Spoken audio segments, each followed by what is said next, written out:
Hi, this is the Free Art School where we talk about important things about living a long creative life. I'm very pleased today to be talking to Carmen Winant. Thank you, Carmen, for being here. Yeah, well, first of all, thank you for sending those questions ahead of time and questions that I feel like in some ways are so obvious and direct, and also questions that I have never been asked by anybody. So, what are some important things you've learned outside of formal education that are surprising or the most important that you would like to share for the benefit of your younger self or others?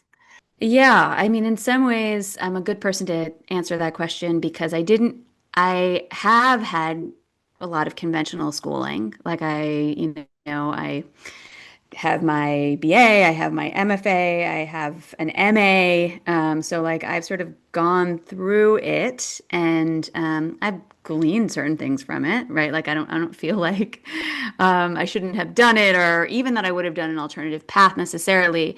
But I've also felt really frustrated by the limitations of that kind of education.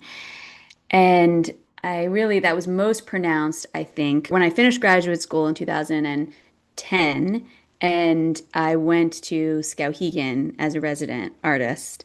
And I really had no sense of what that was. I applied on a whim. I was living in the West Coast and, it's just like it wasn't, I don't even know how I learned about it. It's just not sort of as popular, a sort of place to go but I got to Skowhegan and it really blew my little mind.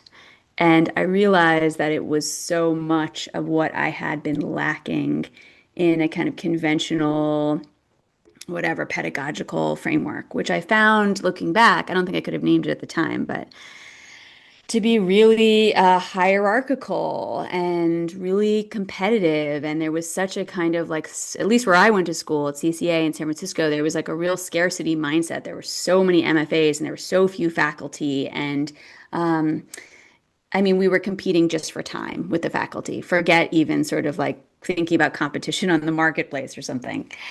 And so when I got to Skowhegan, I found, I mean, it sounds sort of trite to say, but like this whole other world to be possible, right? That like I didn't even dare imagine. I didn't have the tools to imagine a place that felt anti-competitive, anti-hierarchical, in which like artists were outside of the city. They were in nature. They were sort of invested in one another's practices. There was such curiosity. There was such weirdness. There was such experimentation. It really felt like a portal had opened up, and I saw for the first time what it might mean to be an artist in a real way and what it might mean to be an artist in community, which I really hadn't had up until that point. Like I had had close pals sort of here and there in art school contexts, but nothing like what was possible there. And I went back and worked at Skowhegan for another 3 years. So I was there for 4 cumulative summers. So I met a lot of artists during that time, and I saw a lot of performances, and I liberated a lot of mice from studios, and I saw a lot of people dig holes. People love digging holes at Skowhegan. And it just continued to sort of like deepen my appreciation for, I mean, what you're doing here, right? The free art school, the alternative art school model, which is not new to me. I feel like every other month there's like a big article in some art magazine about like Black Mountain College, couldn't we revive that, like Oh, the alternative tradition? Couldn't we think about art relative to dance, relative to gardening, relative to like, the commons? And there's like this kind of perpetual near like utopic desire to do that, which I get the impulse around. And I will say that the place that I have found that in the deepest way across my life has been in this artist residency. And it was so meaningful for me. It was so meaningful that it was not inside of a school in any like kind of whatever formal or conventional sense. And it was so meaningful for me. I was lucky in that I got to go back multiple summers. But like there's this question then of like how you bring that back with you, like if you come back into a world that is not invested in skill sharing, in a world that is like intensely hierarchical, in a world that like, isn't sort of protected and egalitarian and safe and free, right? In that way, like how do you maintain that? And that really, for me, is more of the question in some sense than like where do you find these, I wouldn't even call them utopic, but sort of like alternative art communities that affirm what we're doing outside of, let's just say it, like capitalism, and like its iron cage. Like those exist and we can find them as artists, thank goodness. To me, the question is really like, how do you keep that in you when you come back and you have to work multiple jobs and, like you're mugged and you lose all your equipment and you like, you live with three roommates. It's like it's hard. It's hard to carry that forward, but that is really the essential challenge. Wow, that is great. Even if it's not just roommates, it's like cats and It's cats. doing your taxes on time, which I'd somehow is say, super boring. yeah. And it's hard because you can really see, I mean, again, not to sound like too much of a idealist about it, but like you can really see in those scenarios, it is possible. It is possible. Like we can organize our lives differently. Um, and so that makes it sort of painful in some ways to come back into a more oppressive system, particularly as an artist who's already like a marginalized figure. And at the same time, it's not just painful. Like there's a spark. Ideally, there's a spark that you can sort of carry with you, which sounds a little corny, but I think it's true. And like maybe more to your question, when I, like do talks and other art schools, a question I often get, or even from my own students at OSU, is like, what do you feel like? What are the building blocks or something? Like, how do you think about sort of maintaining and sustaining a life as an artist after school, which of course is like, structured and programmatic. And I don't know how to talk about this without sounding like sort of hackneyed, but it's like that. It's community. It took me, I feel like, a really long time to learn that lesson. And being a sort of community member at Skowhegan was really essential in it. But sort of in this question of, it sounds almost too obvious to say, like, how do you push back against a scarcity model, in which like everything is transactional? You're looking over people's shoulders to figure out sort of who else is there, who can give you the thing that you want, how can you hold on to that the longest? Like that's actually a way to deny in a shoe community, you know? And so it's harder to play a long game. I get that, but I would really argue that, well, for one thing, it's better for the soul, and like let's remember that piece of it, which we don't often talk about.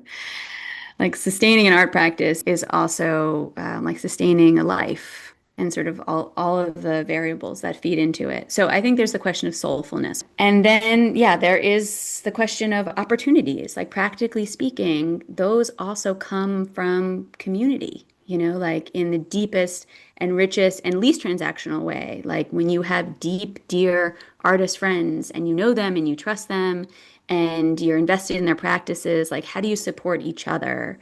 All of my certainly early opportunities were all born out of real sort of deep and true community. I get that that's like on the one hand obvious, and I also get that it's hard when you are an emerging artist and you are like really eagerly attempting to get your work shown. And yet at the same time, like even when I talk to curators who are, to a lesser extent dealers, but I think maybe this could also hold true there.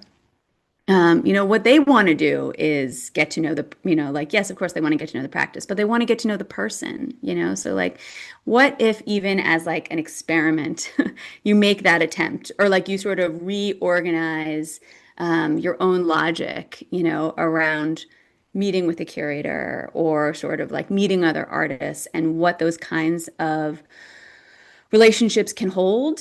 It is a longer game, but it is like, I think ultimately yields so much more amply in both directions. So I think to sort of go back to the original point around residencies, which is where I started, and sort of how they organize life differently and how they resist the sort of like mechanisms of capitalist competition. So much of that, like what I'm saying is they instill community, like they do that in service of making artist community. And so how do we do that beyond them? Like how do we sort of work to sort of build some of that ethic in our regular lives and worlds?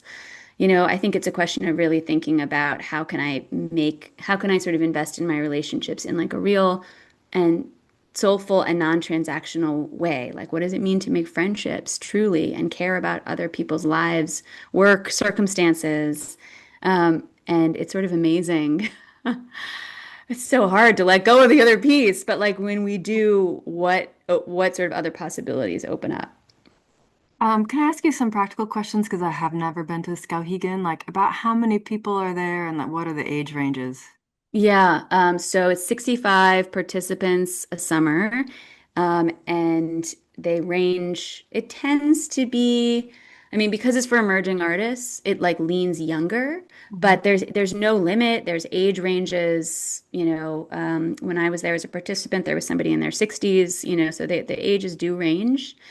And then there are five sort of permanent faculty members who live there throughout the course of the summer. And then there's another five that sort of cycle through as visitors. So technically, it is a school. The full name of Skowhegan is the Skowhegan School of Painting and Sculpture, which is a leftover. It's every artist doing every medium. But, I don't want to, like, I'm an evangelist for Skowhegan because I went there, I worked there. But 65 artists a summer is not that many, compared to the 2,000 that apply. So I don't want to pretend that there's like no competition involved, but there are many, many residencies, beyond that. And I mean, there's another conversation to be had about like also who those are available to. If you're a caretaker, if you're caring for children or elderly parents, Yes. Yeah. Yeah. they become harder. So it's an imperfect system, but it's one that was so transformative for me Mhm. that nonetheless, I try to advocate for it where I can. Yes, that one sounds amazing. I've definitely been to some residencies that were not as transformative, Mm. I would say. What was not, yeah, transformative Um, about it or not effective about it? there's ones that were maybe there was less community because it was small and it wasn't bad, but it was a little more of an isolated, quiet experience. Mm-hmm, And then there mm-hmm. was one that had more people that had more like junior high school social pecking order vibes. Mm.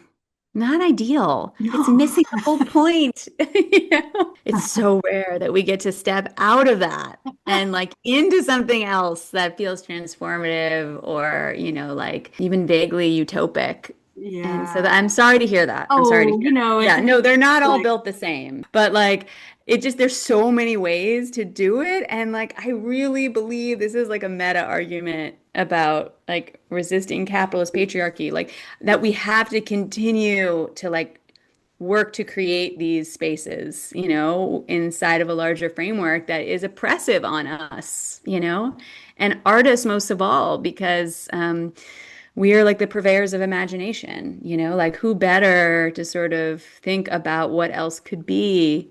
In some ways, it's like the most convenient to go to a structure like Skowhegan that's already set up, right? It's like long established since between the world wars. But there's so many ways to do this in and of like our own communities. It's like it's a model of reciprocity and generosity and like mutual exchange, like to just ask ourselves, like, well, what could that look like, as artists in the place that we live? It's hard because we have a million other things. We have cats, I have taxes, etc. oh, it's like So the diamond worthwhile. in the setting, got a whole lot of other like the structure of the ring is pretty big, but if you can get the little diamond in there, um, And so much, sorry, can we say one more thing, which is like yeah. so much of being an artist is like predicated on like, oh, this person will just like come and pluck me, like this dealer or this curator or whatever, and I'll get this opportunity. And the beauty of these other models, particularly the ones we make for ourselves, is like they just remind us that we can do shit ourselves, and not just for ourselves, which is meaningful, like making opportunities to make our books or our shows or put our work in the world. But like, we don't need curators or dealers to come and like create community spaces of like growing and learning, like, in fact, probably better that they're not there. So, I don't know. I hope I'm not sounding too like exaggerated or I don't know, like unrealistic in this prospect. But I think that's also sort of a way, it's just like an anti-domination model, and I think that it's important that we have those across our lives.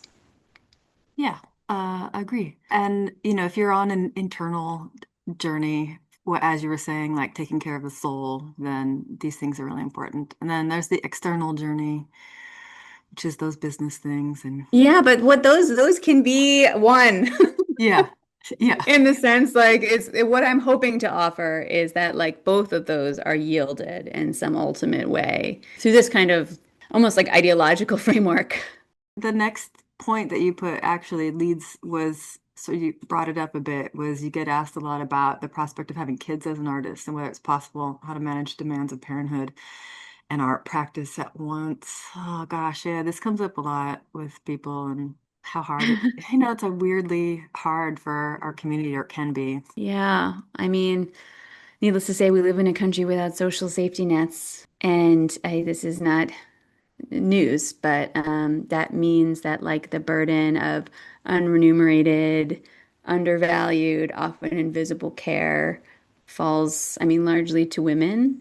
But caretaking, in other words, is invisible and undervalued. And I was remarking to a friend the other day how I had one professor as an undergrad, Kathy Opie, who had a young child who I would occasionally babysit for, but her child wasn't particularly, I mean, it wasn't as if outside of her home I ever met her child or her child was really sort of brought up in any way, which, okay, may be appropriate. But I think that was the only model. I'm trying to think if I had any other dedicated faculty members or instructors, men or women, who were parents or parents to young children, as I was sort of coming up and going through art school contexts. And I don't think I did.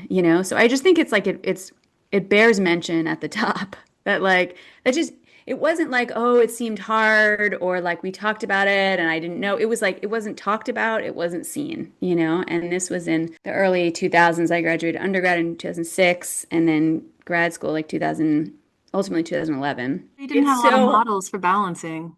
yeah, yeah. I mean, which is so crucial. Like, it's like it can't be understated, just to even seeing Kathy, like, okay, Kathy has a child. This is how Kathy does it. This is like how Kathy organizes babysitters. This is how much time Kathy appears to be taking in the studio, like it seems so quotidian. It is so quotidian. I guess that's the point.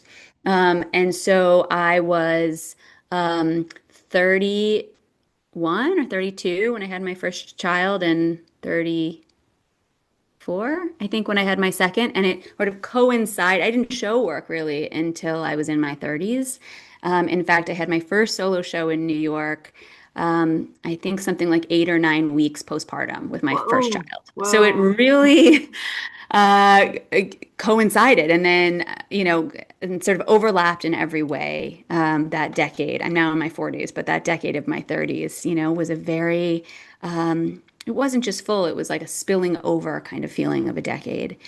And then I had this opportunity to make this work that probably people that is most sort of visible or people know me most for called My Birth at MoMA, which I made in between the births of my two children. Subsequently, they were born 22 months apart. So it was just sort of like a ball, rolling quickly down a hill. And as for what we were talking about earlier, it's like there is a feeling of scarcity. There is a sense of like, oh shit, like I have to take every opportunity because I don't know when they're gonna disappear.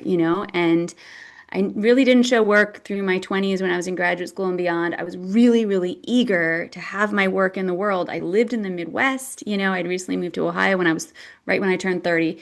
So I just felt like I was far away from the art world, whatever that is, and I needed to sort of seize these opportunities. And, there were sort of like all the predictable struggles around bringing my child with me while I was installing, breastfeeding every 45 minutes, like trying to find babysitters or like begging people to come from out of town. Um, Oh my God, there were just like a million things like that, that were there was no support for. Like it never would have occurred to me to ask the museum, for instance, like, is this something you could help with? Or as a part of my fee, can you build in more for childcare? Like anything structural, just, like we're American. Like that is not, we don't have that framework. Forget even like state-sponsored support, just like interinstitutional support. I'm sure there's a million other examples I'm forgetting. Like I had an opportunity when I was 8 months postpartum with my second kid, and my first kid at this point is like two. You know what I mean? Like they're little, and I was still breastfeeding. It's an opportunity to go to Sweden. And I went and I by myself for a week and I brought a breast pump and the breast pump immediately fried and I was trying to hand pump for a week and like my milk went away. Oh, When my child was 8 months old. oh. And I didn't want to stop breastfeeding at that point, but like I did because I was presented with this like dialectical opportunity, it was like of like stop breastfeeding for a week and go to another country for this opportunity. So, that's just to say like some of that is structural, some of that is well, it's all structural, I guess in different ways, right? In the sense that like I felt I had to seize on that opportunity. And then also sort of structural in like a more baseline way in the sense that like institutions don't make it any easier. Sort of part and parcel of the same struggle. So I try now to be a kind of like maybe I'm too visible or too transparent or too outspoken about this, but like I talk about it constantly, like it's in my artist bio when I'm asked to send a bio, even if it's 3 sentences, that like I have children. These are my children's names, whatever the case, these are their ages, down, to like when I do a talk, either like in my own classes here at OSU, but sort of more likely when I travel and, do artist talks in other places. I never don't mention being a parent. I never don't talk about like sort of foundationally what that means, on a day-to-day basis or how I have my studio at home, in the garage because, functionally speaking, like you put your kid down for a nap, you want to be able to go and make something for an hour or like have a little bit of time to input into yourself. So there's like a million things like that I should say that like I just try to make visible. I don't think that that is like a solve necessarily, but I think like okay, at the very least, the step one is talking about it and the sort of what it means to engage with it and the messiness of it and the isolation and the anger and the boredom in addition to the other stuff, like the joyfulness and the frustration, like the rage, in fact, that I have at the system that like demands that I do this with no support and in fact relies on it. Like capitalism doesn't work otherwise. In fact, I remember during Zoom era of like, deep COVID when my kids were 2 and 3, and I remember, having faculty meetings like this over Zoom with our cameras on, and I felt some like relief actually that my colleagues could see what I was dealing with. You know what I mean? Like my children were like batshit running through the frame. They're naked, they're throwing stuff, and I felt like, yeah, good that you motherfuckers see this. You know what I mean? Um, because then otherwise we go back to work and it's like, phew, doesn't exist. So, okay, so that's one piece of it is like trying to talk about it Mhm. all the time and center it, even To if I'm not act as asked a about it. model. And I am often asked about it, even beyond that, because students, mostly young women students, although not only, like see a kind of an opening, so they want to hear about like practically, functionally how to do it, how to think about it, how to strategize for it, whether they should do it.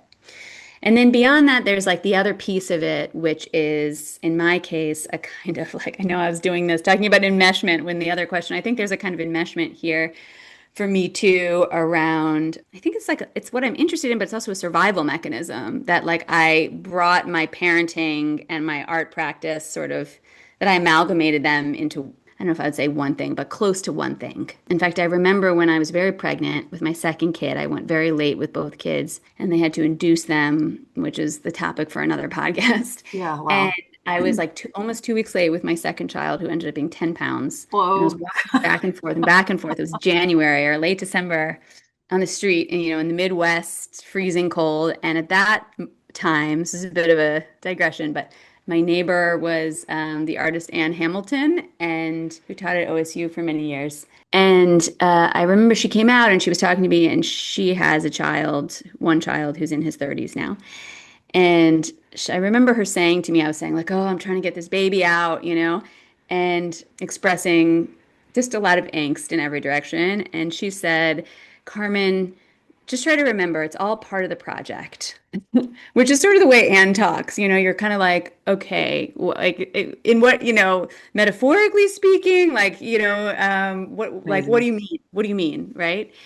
And I've always held on to that. And what I took away from it was you're kind of fucked if you are putting your child's needs in competition with your art practice, right? Because your kid, you have to keep them alive and like they need their diaper changed and they get sick a lot. And like if you functionally put that at odds or in competition, as I said, with like what you need to do in the studio, you're kind of cooked. It's a losing game. And in my case, because I was already really interested in questions of like feminist and gendered labor, it was not such a reach for me then to sort of start thinking about like what I was doing with my kids day in and day out, minute in and minute out, as sort of operating in relation to that. So that helped me survive, like drawing them close together and sort of, in some sense, like making subject, using sort of one practice, sort of inculcating it into the other as a kind of a subject. But not everybody does that or wants to do that or should do that. So that's sort of why I return to the framework of like thinking about it all as one project. And that, which is different, I think, than like make a subject out of it, more literally speaking. And I often say it to sort of impart that and knowledge to new artist parents and sort of thinking about what that could possibly mean or look like within the context of your thing, like your home, your relationship to parenting, let's say. How do you feel about the history of, I think a lot of women artists weren't taken as seriously historically, and ones who were mothers probably didn't want to be called mothers because then that was considered more their identity than artist. And now you can be more likely accepted as both seriously. So I I can, think that's true. I think I feel like I'm really happy to leave that behind in the 20th century. And I don't assume that every artist mother like feels the same way as I do in terms of my like intense need for to like make that identification. So I don't feel like prescriptive about that. I just have to kind of like speak from my experience, my truth on that front. And for me, that's like, it's a very political stance for this reason.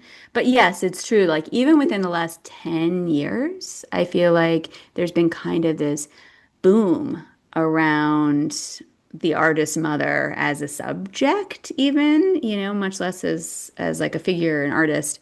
And there's been a number of exhibitions that have this as their theme. And I get, as someone who is like, for better or worse, like known as having this identity, I get a number of these kinds of invitations. And I feel like it's basically groovy. Like it's cool that this is not just being accepted, but in some sense, like, like found really interesting as a subject and category of experience. I feel a little bit hesitant for myself because for me, like thinking about motherhood and the sort of like mother artist status is like a piece of my larger practice in politics, around like feminist care and care networks. So I don't want to sort of only investigate that piece. But I think this may sound a little bit paranoid, and maybe it is, but I also think that like trends are trends because they also go out, like they come in and they go out. And so there's a part of me that sometimes feels a little bit like nervous about how trendy it is. 'Cause it's like, oh, well, people are interested in this now. Are they going to give a shit about it, in 5 years? Like, is this actually meaningful and sort of like permanent curiosity and sort of like dedication to this subject or not? The things that I feel sort of even more excited about, I would say, than the exhibitions are like the way that some structural change is being made, like residencies, for instance, are more and more conscious about how to sort of open their doors and make make their experiences possible to caregivers and mother artists. That's still limited, or sometimes it's like, oh, well, we have a bigger space for you to come, but there's still no childcare. So it's completely impractical. But they're working on it. And that really feels like a structural example that I think is interrelated with like the interest in exhibitions and programming and so forth, but is not quite the same thing. I don't think you're paranoid. Everything gets popular here and then less then falls out of like the shiny spot. But I hopefully it expands the dialogue or the platform, even when it stops being the most popular thing or a highly popular thing. One Yeah, hopes anyway. yeah. When I was working at Skowhegan as a dean for those 3 years, how many young men came who, as artist residents, who had young kids at home? I am talking like sometimes babies that were just born, and they went off, and I don't fault them for this. It's a like incredible opportunity. They went off to this 9 week residency. And it's like, let's say like these are mostly heterosexual couples, like then in that case, the woman who is the birthing person who is then home, she can't go to a residency because she's breastfeeding every fucking 10 minutes. And she needs medical care. It's like you can just see it. It ceases to be abstract, sort of like, oh, it's harder to do this if you have these obligations. It's very concrete. It's like, oh, I see the moment that this is cleaving. I see this young man coming, and he doesn't have these same obligations, whether biological or, In his, sort of in his sociological mind. or whatever. And like he's meeting all these artists. He's having all this time to develop his practice.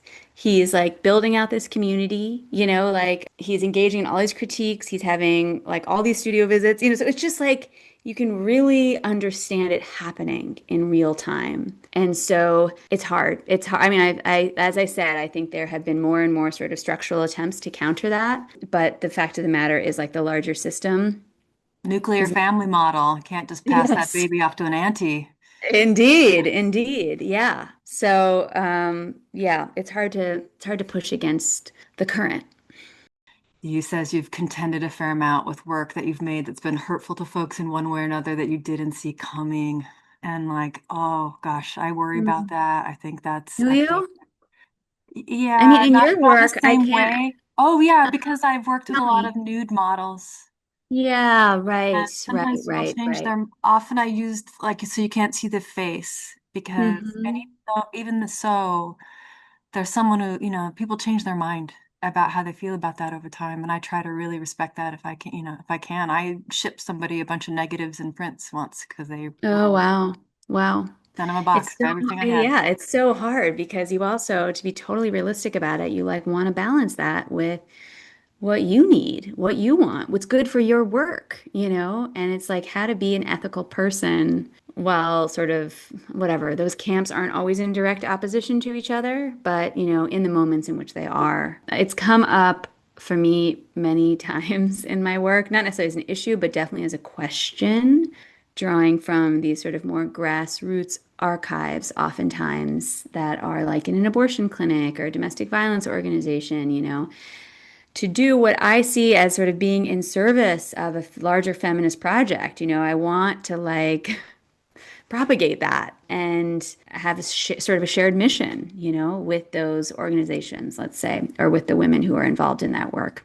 But like, there's no manual, there's no kind of like ethical guidebook for how to take this material on, even with like the best of intentions, and make decisions around it that will, again, at once serve the work, without doing harm. I'm just curious, like, how do you, take care of people's identities, or has someone come to you and asked you to take something down or out? Yeah, well, those are related but two different questions. Let Mhm. me start with the first one, which is to say that it has really varied from project to project. And I've shifted the way that I've worked over years, where like I really used to be alone in the studio and I would collect all this like feminist material, mostly books, but other printed material, excise images and work with those.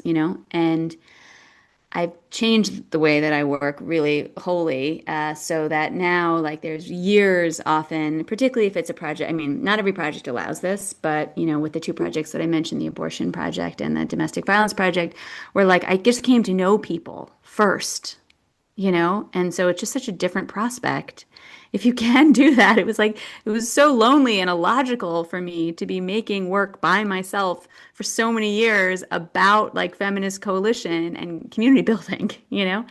And so I was able to kind of like slowly flip that on its head. And I bring that up because that process, like actually really deeply coming to know the people who are in the pictures, who made the pictures, who have helped collect, save, and store the pictures, has meant that there's like a consortium of us. It's not just me alone making decisions. And if I was previously by myself and I'm looking at images and I'm thinking like, oh, is this ethical to show somebody in the process of getting like a vacuum aspiration or like a surgical abortion? Now I have two or three women who can sit with me and say like, oh, that is this, we're staging those photographs. That's a staffer. This is her name. And if you want to contact her, here's her email or whatever the case. So it changed, it like completely uh changes like how information comes in, and it means that like the work is not just sort of in some sense like about feminist familiarity and trust and coalition. Like that's also the process, but it's still imperfect, like and this is going to vary so much from like practice to practice and project to project for people. But like, for instance, okay, I'll take the abortion project, for instance. Like, if 99% of those photographs in clinic are being staged, I now know, with staffers for reasons of privacy, safety, legality. So, okay, I feel comfortable using those pictures. Now I'm seeing a new batch of photographs, and they're of like teenagers or preteens who are during like take your daughter to work day, which was a Yeah. real 90s phenomenon that I participated in. I don't know if you did. Now I'm thinking like, okay, well, these are children. Now these are children. So like, these are really great pictures and I feel they would enrich the project, but I'm not going to use them. So it's sort of like the calculus, and sometimes my like crew can help advise, and sometimes I make those decisions by myself, or they tell me it's okay and I still feel like it's not okay, or whatever the case. So like the calculus shifts from project to project, and I've gotten better at not doing harm in that regard. But to your actual question, yes, I have fucked up. I think in working this way, you fuck up. And that has meant like everything from pictures of my own mother, which I didn't sort of check in enough on to make sure she was comfortable with, to photographs in an installation in which I couldn't, like, there was just no way to find somebody. They were at a bake sale in 1973 in Iowa City, and they see themselves in a photograph, or they recognize their grandmother or their aunt. In one case, as in my birth, the photographer of one of the pictures, which I cut out of Our Bodies Ourselves, saw the installation. So in those cases, you just have to be willing to have sometimes difficult, not always, conversations, right? Like you just can't shy away from it. And more often than not, when you have that conversation, I mean, I should say in every case when I've had that conversation, people are actually like quite receptive and curious. And in the case of that photographer whom I mentioned, we ended up trading, and I have, a framed photograph of his now on my studio wall. So I think there's a certain amount of unknowability, guesswork to it. But I sort of get better and better at being ethical, but like also sort of in creating ethical frameworks in regard to each project. And I'm sorry to be like so repetitive around this, Mariah, but the community aspect of it is just so paramount in that project. And I think sort of no matter how you are working, having, like a sort of trusted crew, a trusted community, no matter however small, to advise on this just fortifies you and sort of, helps you to figure out how to circumnavigate that kind of harm doing. What do you do? Like, have you ever been in a position where you felt like, no, you agreed to this, or I don't want to sacrifice this work? No, because a lot of the project of doing male nudes photography is like a very childlike pushback upon like the proliferation of like exploitative male photographer, Hmm. female subject project. So like the whole point is a critique of exploitation. So if someone that changes their mind, yeah, I had an assistant who was like, don't send them the negatives. And I'm like, no, it doesn't matter as much to me to have those negatives in prints as it does that this person be okay with it. Maybe again, it sort of comes back to the question of soulfulness, just like it's just not worth it. If it just like it sort of feels too bad and that feeling lingers. Yeah, I mean, you can hurt someone's feelings without meaning to, which is part of life. But if you have a chance to try and repair something, you should probably go for it. Then it seemed like you were interested in talking about the weird feelings from either good things or bad things happening. First time I Oh, had like a show that got really successful, I felt so crazy. And then the art dealer who I was working with, he said that when he had had first some big successes, it made him cry. Like it was very mm. confusing when you've been struggling for 10 or 15 years for it to finally get some recognition that can still make you feel nuts. Yeah, it was such a good question, Ryan. It's like it's such a complicated one.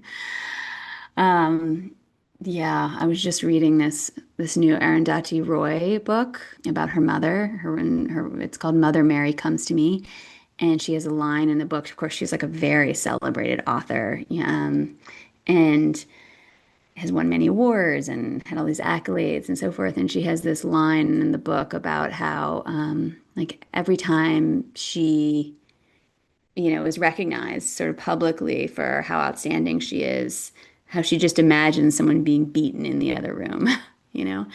And Mm. she says, like, in some sense they are, which draws from her own childhood, her mother, like, recognizing her and, hitting or kicking her brother for sort of not being sort of rising to the occasion academically, although he had sort of all these other things to offer. So I think she means it sort of, she has this kind of literal trauma that she's carrying with her, but also I think there's some like symbolic charge in there that carries forward for all of us. In fact, I feel skeptical when people don't feel like a profound existential angst about achieving like some level of commercial success inside of a system that is like perpetuated on keeping people down. I don't know. Sorry, that sounds like No, such it's a down. okay. I know what you mean because if Like you're a I just, sensitive yeah. person, I mean, there's multiple layers of this. I mean, first, there's the sense of like, okay, I want this thing. I see when I'm in grad school or a young artist or whatever that like there's ways to be capital S successful. Like those ways are, I'm speaking for myself, to get like a tenure track teaching job and to get a like a nice gallery, that can help support you and sell your work and so forth. And then as you get slightly older, I mean, or at least maybe other people realize this sooner than I did, like there's such profound scarcity as it comes to both of those things, right? Like by design, to create intense competition. It doesn't have to be this way. It doesn't have to be that like, the like Whitney Biennial gives one $100,000 award. You know what I mean? Like it could just be they give every artist $5,000 or whatever, $10,000. Like it doesn't have to be like we do it on purpose. Like that's literally how capitalism functions to reproduce itself. So it took me a while to learn, like, oh, actually, those things are really hard to come by, right? And so there's this one piece where, like, you work and you work and you work towards these, like, really kind of conventional goals that you understand are like signposted as success, and then you get them in some cases, and then there's a kind of whiplash effect where you feel like, oh, I actually don't feel satisfied, or like this feels really hollow, or this isn't what I expected. I'm not speaking for everybody, but like there's that piece of it. yeah. And then there's the other piece sort of where, that's more like the Arundhati Roy piece, where it feels like, oh my God, like there's so many qualified people. There are so many talented artists who are struggling, and here I am. I've been like plucked or handed this thing. This is not to diminish my desires or my work ethic or anything like that, but just to speak the truth to it, where like a really intense guilt rushes in because it feels like, not that I'm not entitled to this, but we are all entitled to this, you know? And those two variables are not the same, but they relate to each other. So I wrestle with them. I wrestle with them, you know? And it's like, okay, well, I'm not giving up my tenure track job. You know, I'm holding on to these sort of resources. So, how I have sort of contended with this, I wouldn't say that this is a solution, Mariah. Like, I'm still like swirling in the morass and muck of it all. But like, what are all the ways that I can be of service, you know, whether that is to like the other artists I meet, the younger artists, more emerging artists, artists who've come out of grad school who are a little bit lost at sea because there's so few opportunities. Like, what does it mean to be in sort of continued friendship, relationship, community, supporting people, you know, with the sort of network or resources? I mean, whatever. I'm not like the president of art, but like, you know, that I have at hand. President So of art. I don't mean to like overstate it, Love you know what I mean? it. But like is really feeling like, okay, if the thing that I find so objectionable and disgusting, like truly repulsive, is the way that we withhold resources from like the way the system sort of trickles down, right? Like this is how competition works. It trickles down so that like artists then compete with artists, professors compete with professors, whatever, whatever. So like how can I actually actively withstand that? And maybe this goes back to the first question around like residencies and community building. Like, how can I create in my own life and community a sense of abundance, you know, so that like I'm not holding on to anything, you know, whether it's like resources, network, intel, you know, et cetera, et cetera. Like, if I've been on the other side of hiring committees, if I am on the like, admissions panel at Skowhegan, like whatever it is, like that's knowledge I can share, you know? So there's that piece of it that also extends to, I mean, I've been doing sort of a poor job of this lately, but like extends to just like community organizing and political organizing and activism and advocacy, makes me feel more whole, you know, and makes me feel like, I don't mean this as like a shot against artists, but because my work is so political, I feel like I don't want to just trade in symbol, you know, like I don't want it all to be allegorical. Like I want to be doing things in the world that aren't art. So I would say like that has been very meaningful for me as a way to like withstand some of those messy feelings of guilt and shame, you know, is just to like, again, just to try to create as much abundance in my life for as like wide network of people and like sort of community set as possible.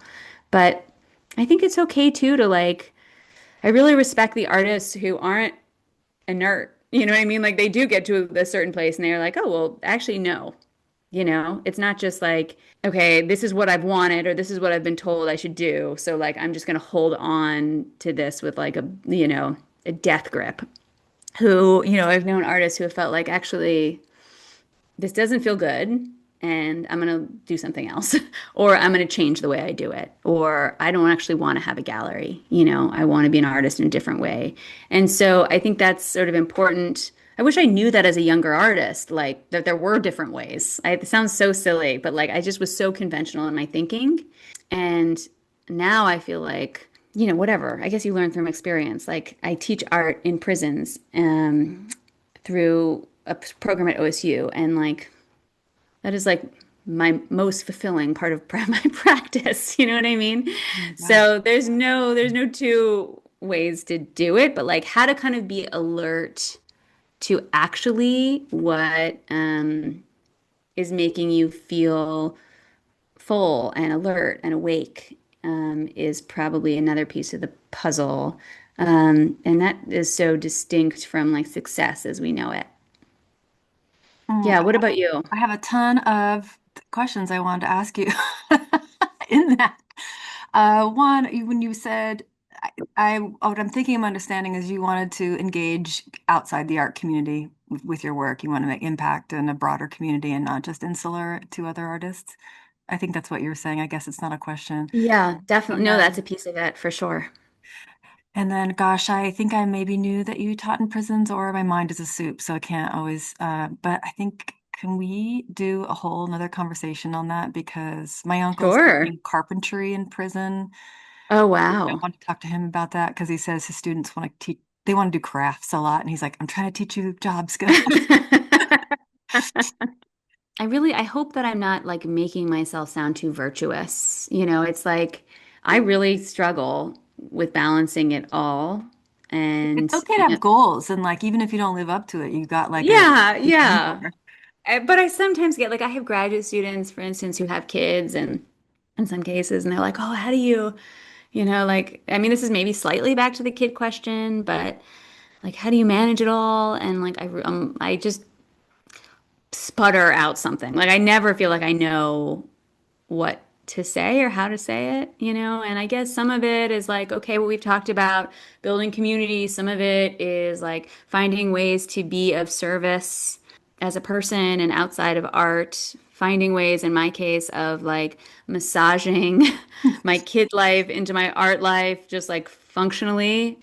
And a lot of it, in my case, is like that I have a partner, like I have a partner who's an artist who is a feminist and like we are, we exist in a state of like mutual care regarding each other, but mostly our children and our family unit. So that is like if I was a single parent, oh, like my God, so I feel like I probably don't give him enough credit in this larger project. Oh, And hey, yes, it would be, not to be too personal, but is he an artist?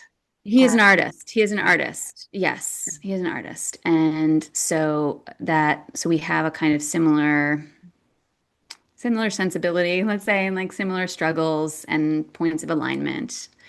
So that's a big piece of it. But yeah, you didn't ask this question. I'm trying to, if anything, like sublimate all of the other questions into one relative to that question that I get that I mumble my way through. Um, but yeah, it's so chaotic inside, like, and I'll go through weeks and weeks where I'm not making art because like I'm answering emails or whatever and unloading the dishwasher and folding the laundry. So it's, I really try as much as I can to name the humanity at the heart of the project, the life project, the art project, the parenting project, you know, um, the like anti-capitalist project.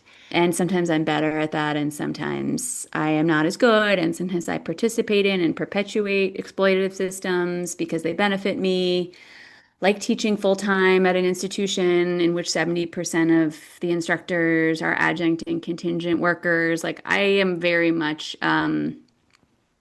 in the struggle and struggling and sometimes perpetuating the problems that create the struggle. So it's like, yeah, I don't mean to present, I hope I'm not presenting myself as like someone who has all that shit figured out. I think that it's forever ongoing. it's all we can do is do the best while still living. I mean, I feel guilty when I eat cheese, but Oh I don't. boy, you're in for it then. But I really appreciate, I mean, what you're doing here, Mariah, is so cool, It's like everything that I'm saying around like it took me a long time to build community and like I wasn't very imaginative in terms of, thinking about what that might entail or what it meant to be an artist or like the kinds of worlds that we could build for each other, how we could information share and like not sort of play a scarcity game relative to our resources. Like that's all the things that you're doing here. So I'm grateful for you and thank you for including me in it. If you're watching this and you enjoyed it, if you could like and subscribe, Like and subscribe. That's the that would ticket.